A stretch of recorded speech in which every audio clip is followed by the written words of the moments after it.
I know the timing of this video is kind of strange, as December is pretty much as far as you can get away from tax time. But what I'm about to show you is super important, and I honestly couldn't wait any longer to share this with you. So if you earn money and pay taxes, you're probably gonna wanna watch this video. And trust me, as someone who went all the way through school and then went on to complete an applied finance degree, this sort of stuff isn't taught very well, if at all. So today, let's change that. In the next few minutes, I'll try my best to explain with examples how tax deductions actually work, what everyday Australians can do to have less tax taken out of their paycheck, and finally, I'll go over the reason that most accountants will actually say that a big tax return is a bad thing. So, for just a little bit of context, a couple of weeks ago, I finally filed my taxes for 2020 to 2021. And excitingly, this was the first time I'd had the majority of my income come from my own businesses. So, being the finance nerd that I am,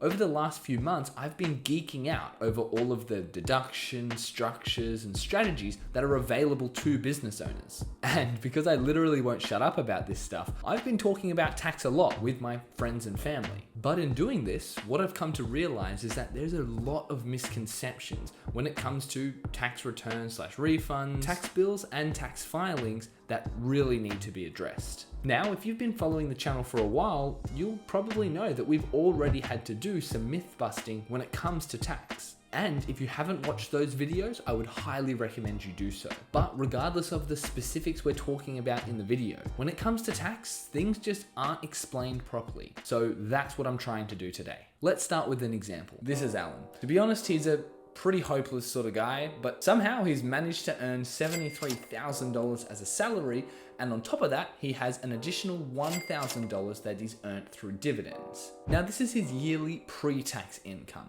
So in reality, each time he receives his paycheck, his employer will have to take out things like tax, super, HEX debt repayments, whatever else it may be. So the amount that he actually receives at the end of the day is very different to the amount he's actually earned over that time period. If you want to check out for yourselves how much is being taken out and put towards other things, all you need to do is have a look at your payslip, and that should tell you how much you've earned pre-tax, how much tax is taken out, and whatever else. Now, moving forward with Alan as our example, let's say we check his payslip and it looks like every week his employer is withholding $350 and sending that to the ATO to pay for Alan's taxes. And if we assume there are 52 payment cycles, given he's getting paid on a weekly basis, and the amount he works and ultimately earns is exactly the same across those 52 cycles, then we can assume he will have put away $18,200 to pay for his taxes by the end of the year. Now again, if you want to bring this back to you specifically, don't worry about going through checking every single payslip and adding up how much tax you've put away.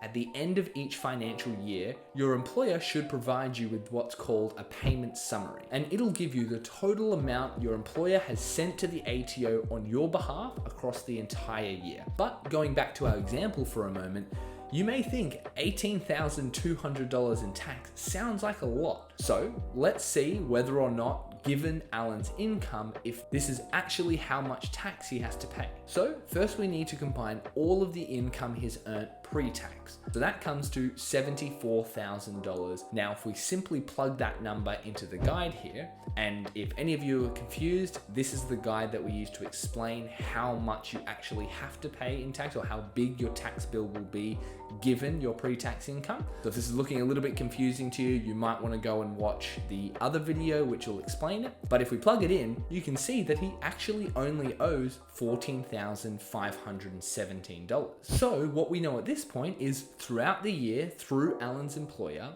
he put away $18,200 to cover his tax bill when tax time comes. So at this point, if nothing else were to change, that would mean he would be up for a tax refund, which would be the difference between $18,200 and $14,517. Basically, the ATO is saying, we've taken too much throughout the year, and we're going to return to you all of the dollars we've taken on top of your actual tax bill. However, things are about to get even better for Alan. because we haven't taken into account any tax deductions yet. Now, some of you may be asking, I've heard the term tax deduction before, but what does it actually mean? Well, think about it like this.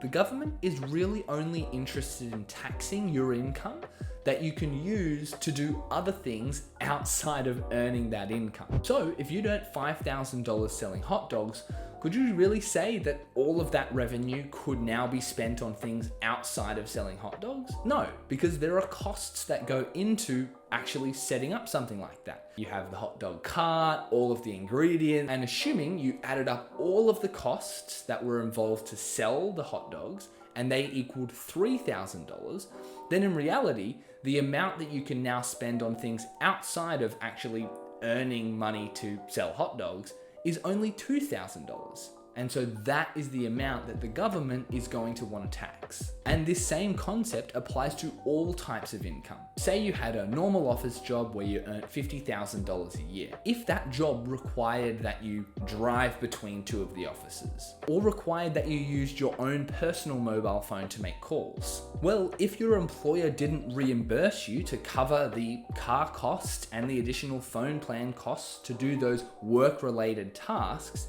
then technically the $50,000 that they pay you, you aren't able to use entirely for things outside of that work. So what the ATO will allow you to do is take away any costs, any out-of-pocket costs that go towards earning that income. Okay, so hopefully you're with me so far. I think most people do understand to some degree what we've spoken about up until this point, but it's this next bit, how those deductions actually play into your taxable income and your ultimate tax bill at the end of the day, where a lot of people get confused. So let's go back to Alan's example. Let's say that in order for him to earn his $73,000 salary, his employer actually required him to do some work at home, which added an additional $2,000 to his electricity, home Wi-Fi, whatever it may be. But $2,000 in additional costs to earn that $73,000 a year. And in addition to that, let's also say that his work required him to pay out of pocket for some special sales training,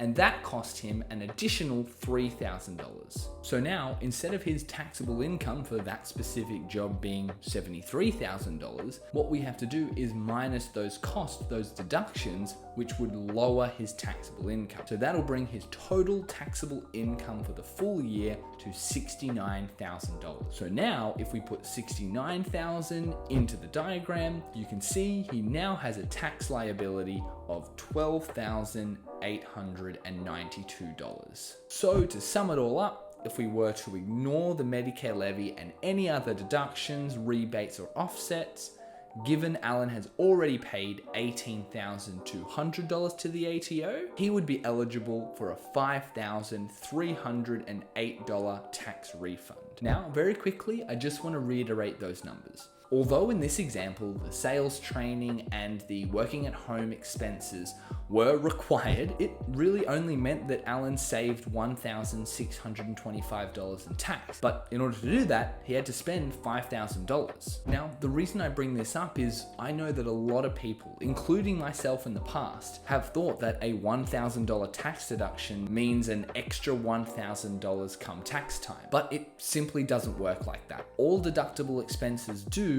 is lower your taxable income for whatever income stream it may be. So obviously, if they're necessary expenses and they're tax deductible, then that's great. It can lower your taxes, but don't think they're a way to get free stuff. Now, you may be thinking, okay, I'm following, but what's the big deal? This is just a hypothetical example. Well, what if I told you that most people's withholding situation is actually like Alan's in this example? All throughout the year, they're sending the ATO way too much money for what's actually required, and there's actually a way to avoid having your money locked up by the ATO and instead have more money in your pay slip every week. You see, most people don't think this is an issue because they think when they get a big tax return, that's them gaining thousands of dollars. But in reality, they're just finally getting access to the money that they earned months ago. And unfortunately, due to inflation, by the time they actually get their money, it's technically worth less than it was when they first earned it. So what can we do to fix this?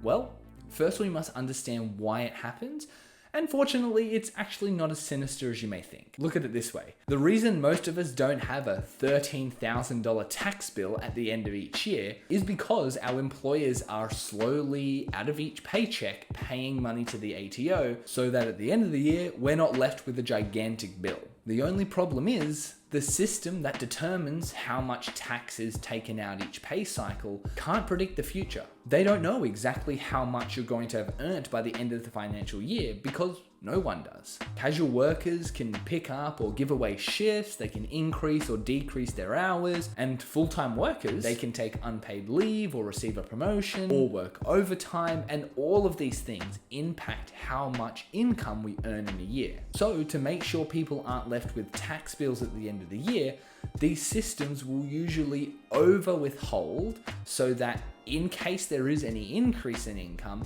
you've already paid enough tax into the ATO so that you don't actually have extra money to pay at the end of the day. However, there comes a point where having an additional $4,000 sent to the ATO throughout the year is doing way more harm than good. And so if you're finding that after a few years of consistent income with the same employer, you're continually having huge tax returns at the end of each year, you may want to think about varying your PAYG withholding. PAYG stands for pay as you go, and it's simply the system that determines how much tax is withheld throughout the year to cover your tax liabilities at the end of the year. And if you can show that having the normal withholding rate is actually meaning you're paying too much money to the ATO throughout the year, you can ask for what's called a downward variation. This is where you would simply ask your employer to reduce your withholding rate, resulting in you having more money each paycheck and hopefully having the amount that's actually withheld closer to your actual tax liability. But just remember that I'm not a financial advisor, nor am I a tax accountant, so none of this should be taken as advice. So with that being said, I hope you found this video entertaining, or at the very least a little bit informative. And if you did, we would really appreciate going down and gently tapping the like button. Make sure to check out one of our other videos, and I'll see you in the next one.